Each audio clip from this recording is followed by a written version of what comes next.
How was press day? Press day was a little bit different, a little dry, which is crazy to say with these last few weeks here in California.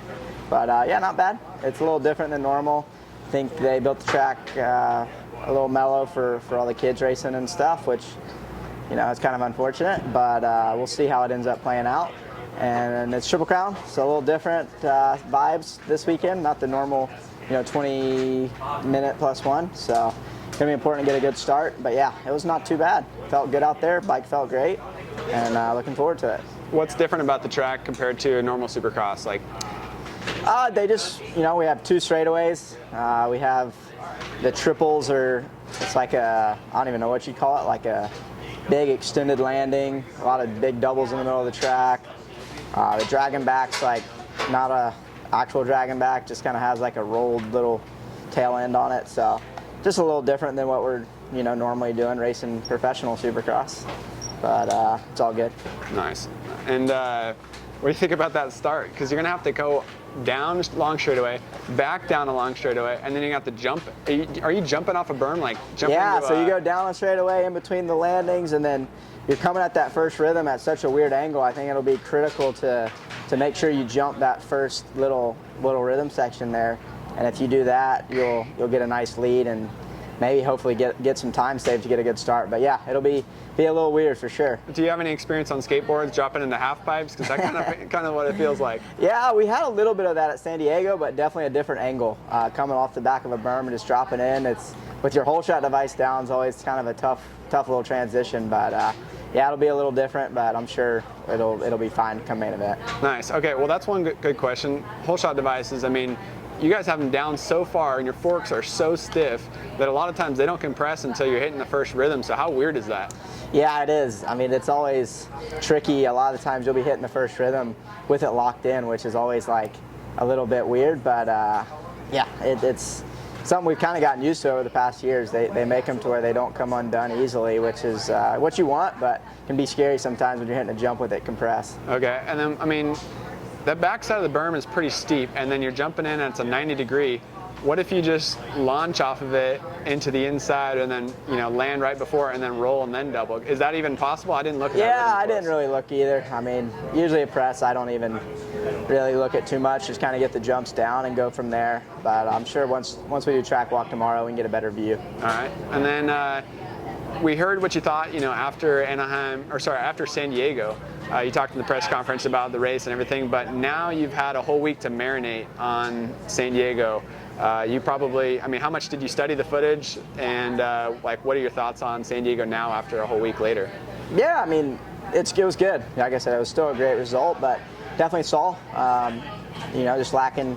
Eli did basically 4 laps that were really, really fast in the 49s the whole time, and my best was, I think his best was a 49.1, my best was a 50.0, so I feel like in those 4 laps he got that 2.5 second lead, and then I kept it there the whole rest of the race, but just a little too late there at the end when I put a late race charge. So yeah, just kind of needed, like I said, even in the press conference, that there in the middle is crucial to just keep hammering down some good laps. But overall it was really good, you know, great start, and like I said, was still able to kind of see what it takes to win. And he's riding really well right now, so you know, we'll just keep carrying this momentum. I'll take the start of the season with a 2-2, and hopefully we can improve by 1 step. But like I said, this weekend, kind of a different strategy with the Triple Crown. Starts are important, and really just staying out of trouble and being up front each time. Cool. So you said it already. Start of the season's been, you know, pretty positive. 2 second places, battling for the lead. So at the press conference, you know, you came in confident, but now you're 2 rounds in. How much different does it feel to be Cooper Webb right now, knowing that all the stuff that you put into the off season is paying off so far? Like, how much better does it feel? It's tough. I mean, I knew I'd be good. Not a lot of people, I think, did. But I don't know. I mean, you have that feeling, like, you know, when you have a good off season and how you're riding, and just a feeling with the bike. At least for me, I know when I'm going to be good versus I might come in a little bit underprepared. And I felt like this year was one of the best off seasons I've had, and I was coming in race ready. I didn't think we were going to be chasing the bike, and we weren't. So, like I said, I was pretty confident, you know, coming pre-Anaheim, and I still feel confident, and if anything, kind of gained a little bit more confidence knowing that, hey, we're in a perfect spot to execute and do well and get another championship. Nice. So Supercross Futures are racing today. Obviously, you mentioned you don't like the track because it's a little bit easier for them, but how cool is it just for those guys to get this experience? Do you think that's a pretty cool thing, or what do you think? Yeah, I mean, it's not that I don't like it. I think it's just, it's tough, because you got to kind of then make a track that's a little safer for those kids, and then it makes it harder for us 450 guys to separate ourselves and our skills and our abilities. I think you'll see tomorrow the times are going to be extremely close. So, I don't know what to think. I never got to be a part of the Futures. Really, honestly, I haven't even paid attention. I'm unfortunately, I don't even know who is going to do good or racing or anything. So, but I think it's cool for a young kid coming up to be able to race in front of the fans and do all that. It's always a cool experience. Like for me doing Monster Cup, I always thought that was super cool.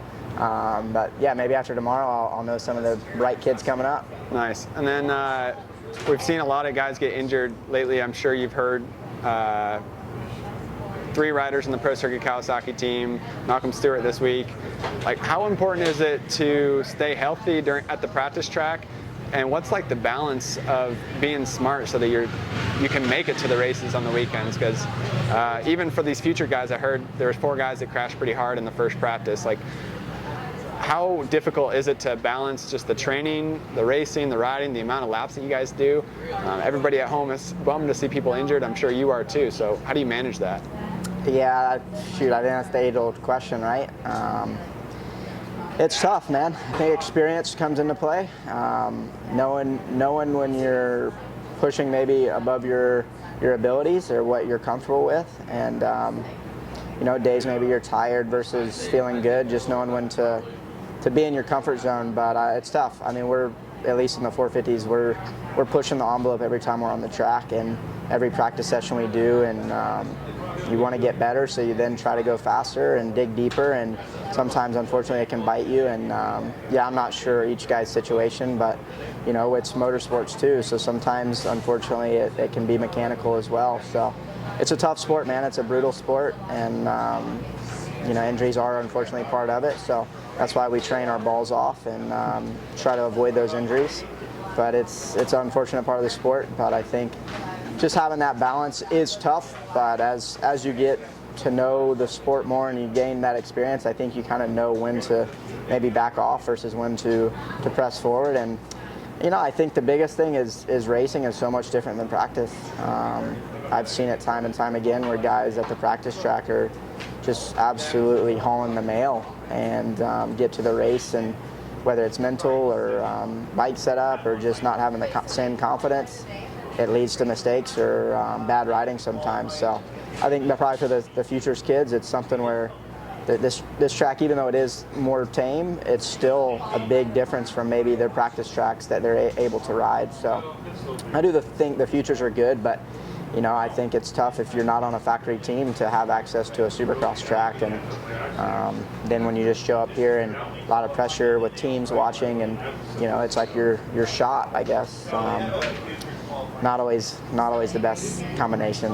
Yeah, that's fair. That's fair. So, switching gears, I've been asking a few guys this. It's my favorite question to ask. What's your favorite technique drill to practice during the week? Something that you like to work on, and something that maybe people at home can work on when they go riding on Sunday or next week? With the Eldon thing, we don't do too much technique. It's more, just our laps. I think, at least for me, it's hard to work on technique because I've been riding the same way for 10 plus years.